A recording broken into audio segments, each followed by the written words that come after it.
Jewe Nahimana Lea. Jewe Barusasi ko Fandel Pascal. Jewe Baramanzi Mikeze. Jenzo Ihera Jean Marie. Jewe Tuganya Leonidas. Kamenge muri Fantine. Jewe Sirabayenda Auguste. Jewe Ngiramema Celestin.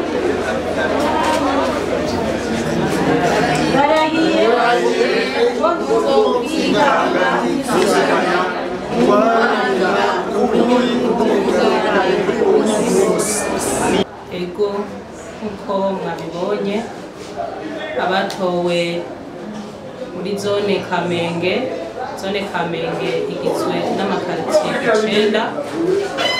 Iyo zone ayo makaritiye 9 harabaye amatora nkuko mubizi. Ayo matora rero haremejwe abatowe 15 mu ikaritiye. Aba 15 uyu munsi kuri rigenekerezo rya 22 kwezi kw'icenda uyu mwaka turimwo niho twakira indahiro zabo mu ntahe y'icese nkuko bihejeje kuranguka.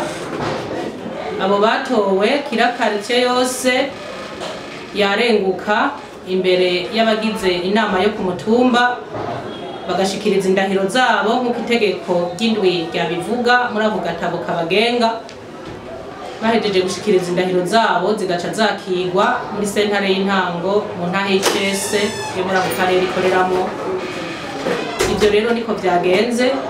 Amakaritiye yose abatowe bari barengutse kandi bose bakiriwe mu ntahe y'icese. Indahiro zabo zakiriwe mu ntahe y'icese kugira ngo batangure umurimo.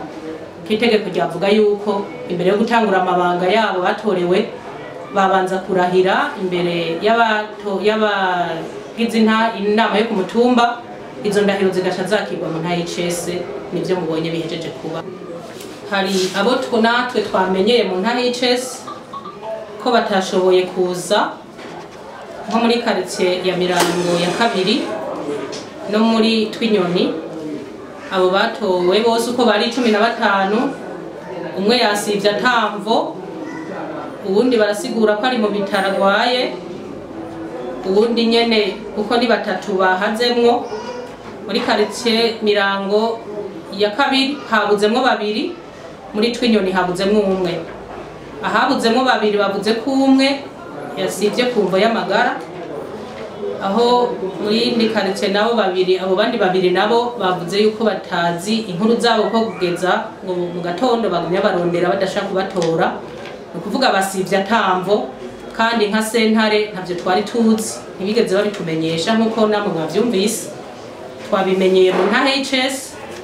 Rero amategeko aravuga yuko mu gihe umuntu ahemutse canke hari ivyo yakoze bimwagira canke yadohotse kuri iryo banga yatorewe, baravuga yuko abanza kumvirizwa n'inama yo ku mutumba.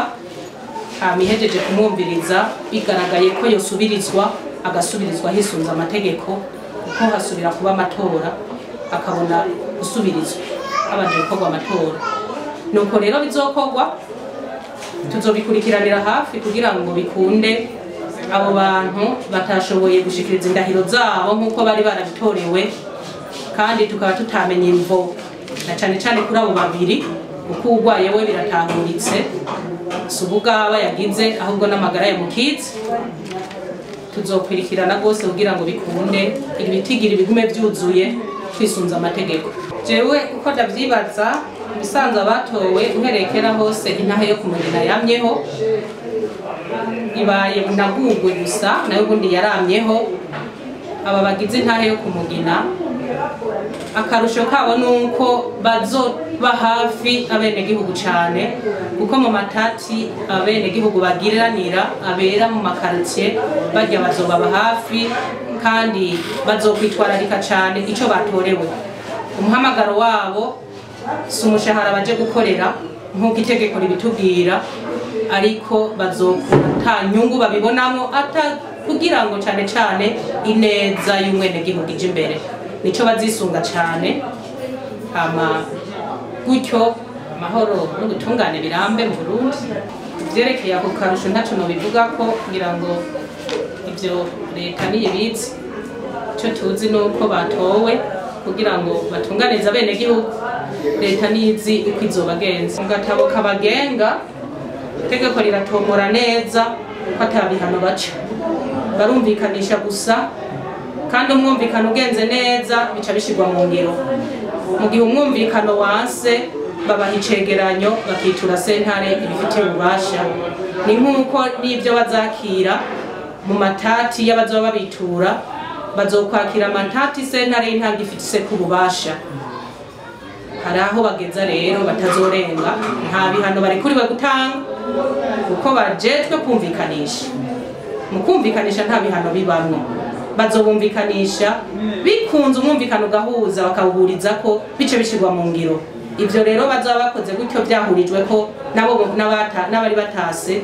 sentare ntibavugurutse ahubwo bizokomera kuko bizoba bibaye ubuzo wari ubutungane ari uwakoze icaha kirenze ni bitura ku bafise ububasha kuri ico caha sibo bazobikora kandi si bihano nta bihano bazotanga